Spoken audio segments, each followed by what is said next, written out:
यहाँ से साबित होता है कि इस्तग़फ़ार रिज़्क़ को बढ़ाता है।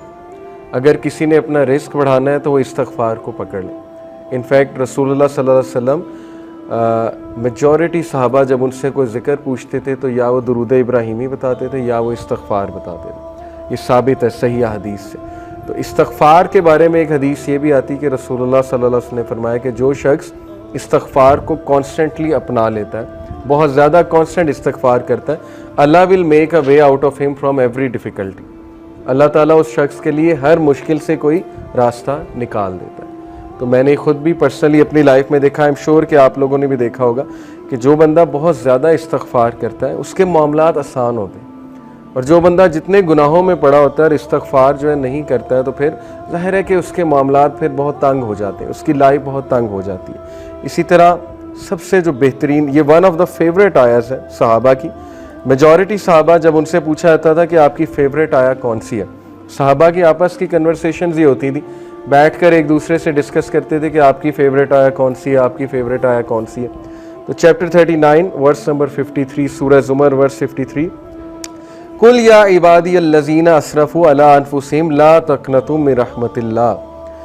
ए नबी कह दीजिए मेरे बंदों से, यहाँ पर या इबादी तमाम इंसानों से बात हो रही है, अल्लज़ीना असरफ़ू अला अनफुसिहिम जो कि ज़्यादती कर चुके हैं अपने नफ्स में, who have cross the limits. असरफ़ू यानी कि इसराफ कर दिया हुआ है, ज़्यादती कर दी हुई है उन्होंने अपने नफ्स पर।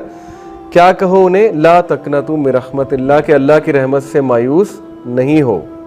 इन्नल्लाह यग़फ़िरु ज़ुनूबा जमीआ, बेशक अल्लाह ताला तमाम गुनाह माफ़ कर देता है, तमाम गुनाह माफ़ कर देता है। एक हदीस कुदसी में आता है कि अल्लाह सुब्हानहू व तआला कहते हैं कि ए इब्ने आदम, अगर तू मेरे पास गुनाह लेकर आए और तेरे गुनाह जो है वो ज़मीन से आसमान तक जो है वो डिस्टेंस को फिल कर रहे हैं, लेकिन तू मुझसे सिंसियर रिपेंटेंस करता है तो मैं तुझे माफ़ करूँगा। अभी बहुत खूबसूरत हदीस आपके सामने आएंगी अल्लाह सुब्हानहू व तआला की मर्सी के हवाले से। एक हदीस आपके सामने रखता हूँ। अली इब्ने तालिब रज़ी अल्लाह अन्हु रिपोर्टेड, ये अल मुस्तदरक की हदीस है, सही है अकॉर्डिंग टू अल्लामा अलबानी, और अली रज़ियल्लाहु अन्हु से बहुत कम हदीस मरवी हैं। अली रज़ियल्लाहु अन्हु रिपोर्टेड द मैसेंजर ऑफ अल्लाह सल्लल्लाहु अलैहि वसल्लम सेड, वेरिली अल्लाह इज एस्टोनिश्ड। अल्लाह की एस्टोनिशमेंट ये अल्लाह का एट्रीब्यूट है, और अल्लाह कैसे एस्टोनिश होता है ये एक ज़ाहिर है कि मुतशाबिहात में से अल्लाह नोज बेस्ट, लेकिन Allah is astonished at a servant. Allah एक इंसान पर एस्टोनिश होता है when he says there is no god but you, ला इलाहा इल्ला अंता, but I have wronged myself so forgive me, for none forgives sins but you। ये एक दुआ है पूरी, ये दुआ मैं आपको पढ़ के सुनाता हूँ। ला इलाहा इल्ला अंता इन्नी कद ज़लमतु नफ्सी फ़ग़फ़िरली ज़ुनूबी इन्नहु ला यग़फ़िरु ज़ुनूबा इल्ला अंता। ये पूरी अरबी में जो है वो दुआ है। दुआ का ट्रांसलेशन क्या है, there is no god but you, I have wrong my self so forgive me, for none forgive sins but you. Allah astonish करता है ऐसे बंदे पे, और अल्लाह कहता है my servant acknowledges that he has a lord who forgives and punishes. Allah angels को कहता है, अल्लाह ताला बोलता है कि क्या मेरा बंदा ये एक्नॉलेज कर रहा है कि उसका एक रब है और वो रब जो है गुनाहों को माफ़ करता है, यानी अल्लाह को इतनी खुशी होती है। इसी से रिलेटेड एक और हदीस है कि जब एक गुनाहगारी, सही बुखारी की हदीस है, जब एक गुनाहगार शख्स अल्लाह से गुनाहों की माफ़ी मांगता है तो अल्लाह को इस तरह की खुशी होती है जैसे एक इंसान जिसका कैमल डेजर्ट में लॉस्ट हो गया था और वो अपने कैमल को ढूंढ रहा था, और उस कैमल पे सारा सामान था, उस कैमल पे पानी भी था, उसका बाकी भी दीगर सामान था, और अचानक उसे दूर से वो कैमल चला नज़र आता है तो वो खुशी में आपे से बाहर होकर जो है वो ये कहता है कि अल्लाह मैं तेरा रब हूँ और तू मेरा बंदा है। ये हदीस के अल्फाज है, यानी खुशी में इस तरह के अल्फाज कह देता है। तो अल्लाह ताला को इस लेवल की जो है वो खुशी होती है जब गुनाहगार बंदा अल्लाह से बात करता है, जब गुनाहगार बंदा अल्लाह सुब्हानहू व तआला को पुकारता है। हमें ऑन दी अदर हैंड शैतान ने जो वस्फ़ा डाला है कि तेरे तो इतने गुनाह हैं, तू तो इतना गुनाहगार है, तू तो इस काबिल ही नहीं कि अल्लाह तक तेरी बात पहुँचे या अल्लाह तुझे रिप्लाई करे या अल्लाह तेरी आवाज़ सुने। हदीस तो कम्प्लीटली इसके बरक्स कह रही है। हदीस तो कह रही है कि गुनाहगार बंदा जब तौबा करता है उस पर ज़्यादा खुशी होती है अल्लाह ताला में। And it perfectly make sense. मैं एक टीचर हूँ, आप में भी शायद कोई टीचर हो।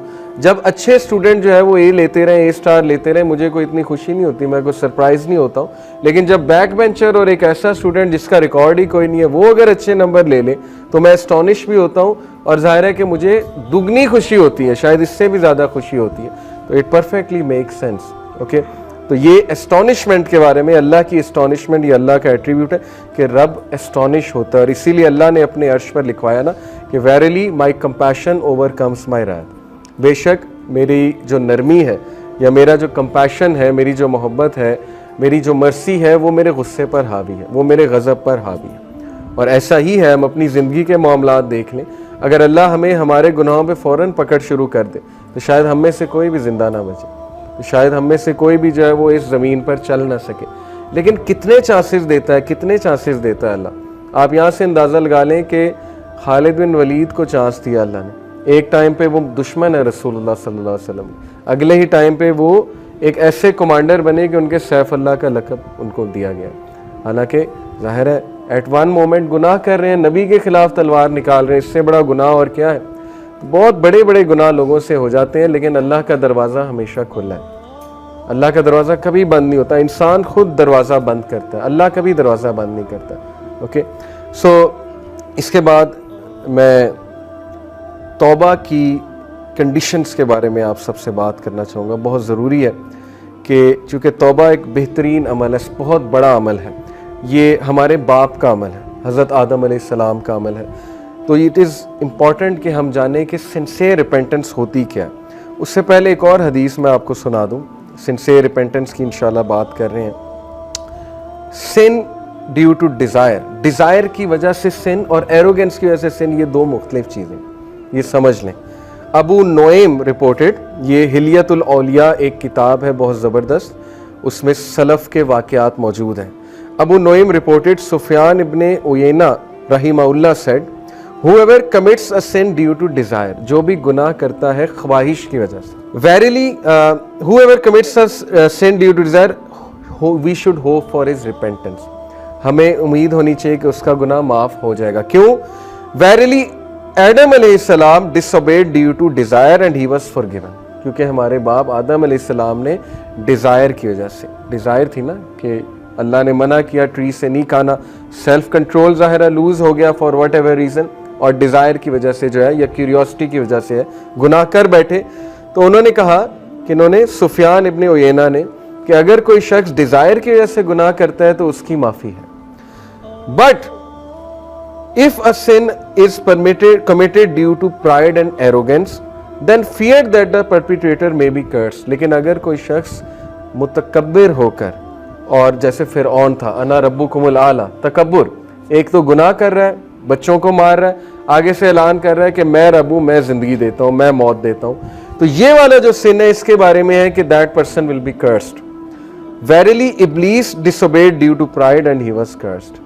उन्होंने कहा कितना खूबसूरत कंपैरिजन है कि आदम अलैहिस्सलाम ने भी गुनाह किया, लेकिन वो गुनाह डिजायर की वजह से था, फिसल गए, लेकिन इब्लीस का जो गुनाह था वो तकब्बुर की वजह से था, वो प्राइड की वजह से था, तो वो कर्स्ड हो गया, इसीलिए हम उसे रजीम कहते हैं।